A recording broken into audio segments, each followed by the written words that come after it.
আজকে আমরা পুকুরের যে অ্যামোনিয়া গ্যাস হলে পুকুরে আপনি কি করবেন, আর অ্যামোনিয়া গ্যাস যে পুকুরের মাছ চাষের জন্য কতটা ক্ষতিকর সেটা আপনারা অনেকে জানেন।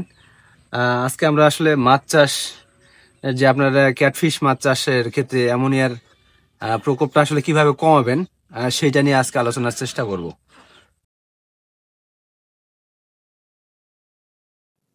হাতে দামি ঘড়ি পড়লেই সময় বদলায় না, সময়কে পরিশ্রমের মাধ্যমে নিজের অনুকূলে নিতে হয়। আমরা সবাই সফল হতে চাই, কিন্তু সফল হওয়ার জন্য কেউ পরিশ্রম করতে চায় না। বয়সের সাথে সবকিছু বদলে যায়। আগে জেদ ধরতাম, আর এখন ধৈর্য ধরি। আপনি যদি একজন সফল চাষি হতে চান, অবশ্যই আপনাকে ধৈর্য ধরতে হবে। ধৈর্য না থাকলে আপনি কখনোই সফল চাষি হতে পারবেন না। যে কোনো ধরনের মাছ চাষের প্রধান শত্রু হচ্ছে অ্যামোনিয়া গ্যাস। আপনি যদি অ্যামোনিয়া গ্যাসকে কন্ট্রোল করতে না পারেন, তাহলে আপনি মাছ চাষে কখনোই সফল হতে পারবেন না। কারণ আমরা প্রতিনিয়ত মাছকে খাবার খাওয়াচ্ছি, এই খাবার থেকে অ্যামোনিয়া গ্যাসের সৃষ্টি হয়। মাছ খাবার খেয়ে মলমূত্র ত্যাগ করে, এর থেকে অ্যামোনিয়া গ্যাসের সৃষ্টি হয়। আপনি যদি কোনোভাবেই অ্যামোনিয়া গ্যাস কন্ট্রোল করতে না পারেন, সেক্ষেত্রে আপনাকে প্রথম যেটা করতে হবে, পুকুরের 20 থেকে 30 ভাগ পানি পরিবর্তন করতে হবে।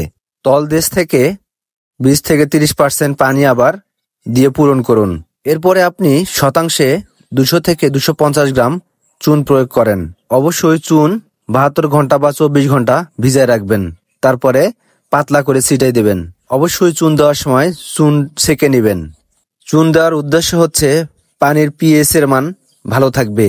আর পানির পিএইচ এর মান ভালো না থাকলে আপনি যে কোনো ওষুধ প্রয়োগ করেন না কেন, কোনো ওষুধই আপনার কাজে আসবে না। পুকুরের পানিতে পিএইচ এর মান সবসময় 7 থেকে 7.5 রাখার চেষ্টা করবেন। এরপরে আপনি অ্যামোনিয়ার ডোজ পরের দিন করতে পারেন। তবে আমরা অনেকে যেটা ভুল করে থাকি, সেটি হচ্ছে পরিমাণ মতো আসলে ডোজটা প্রয়োগ করতে পারি না।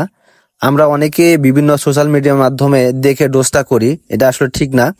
কারণ আপনার মাছের পরিমাণ যেরকম লাগবে সেই অনুযায়ী আপনাকে অবশ্যই অ্যামোনিয়ার ডোজটা করতে হবে।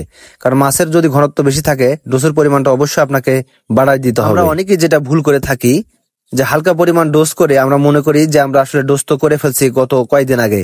এই ভুলটাই আপনাকে মাছ চাষে সফল হওয়ার ক্ষেত্রে ব্যত্যয় ঘটাবে। পুকুরে অ্যামোনিয়ার প্রকোপ বেড়ে গেলে অতিরিক্ত খাবার দেওয়া থেকে বিরত থাকতে হবে। অ্যামোনিয়া গ্যাসের ডোজ করার 2 থেকে 3 দিন পরে অবশ্যই আপনাকে প্রোবায়োটিক করতে হবে। ভালো একটা কোম্পানির দিকে প্রোবায়োটিক করবেন, তাহলে মোটামুটি আপনার পুকুরের অ্যামোনিয়া গ্যাস দূর হবে। ভালো থাকবেন, সুস্থ থাকবেন।